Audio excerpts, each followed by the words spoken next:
Brian Davis and his clients love to talk about sports at the North Minneapolis barbershop he owns, Brian D's Old School Barbers. But lately they've been talking a lot about men's health. It's part of Barbershop Conversations, a University of Minnesota program that hopes to encourage more African American men to become organ and tissue donors. As a community leader, Davis clearly believes that Barbershop Conversations can improve health. Without black males standing up and voicing their opinions and being seen, our young other black men won't see this. You know, if they don't see us as professionals, they won't want to grow up and do the same thing. I'm Brian Davis, and the name of our shop here is Brian D's Old School Barbers. First, we just get into subtle conversations, and I might talk about the way I eat or something like that, and then we'll kick it into with one of the clients, and well, how's your diet? Are you feeling sluggish or anything? And we'll start to talking about things and sharing different feelings and different things that are going on with our bodies, and then it would kind of evolve into getting into the barbershop conversation and talking about, well, you know, we know a project and we have some things that we can work on this together. Barbershops are an interesting venue because there are very few spots that you can actually try to tap into African American men.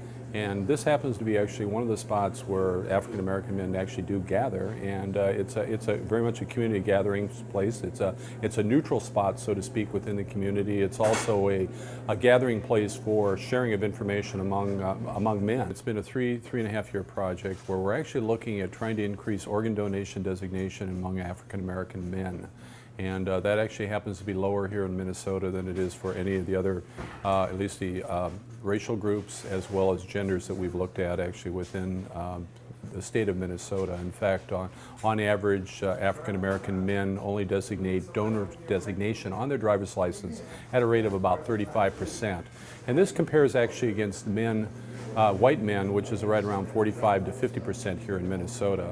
We really didn't find a great deal of difference between the beginning of the project and the end of the project. However, what I think did increase, and which I think is probably somewhat much more encouraging, is that we did increase the salience of organ donation, at least among the men in the community. In other words, what I mean by that is that this has become at least a topic of conversation. And I think before people can actually change or make changes in health behaviors, they really have to, it has to be a salient issue to them. In other words, it has to be something that they think about, talk about with their friends, talk about with their family members and things of this sort, so that hopefully then the next time that they actually renew their driver's license, which actually occurs here in Minnesota about every 3 years, they'll actually check off organ donation on their driver's license application. So in that respect, I would say it was successful. I'm sure we'll continue to have this dialogue because it's kind of dialogue that always goes on, even when you're not paying attention that it's going on. It's just something that happens in good conversation.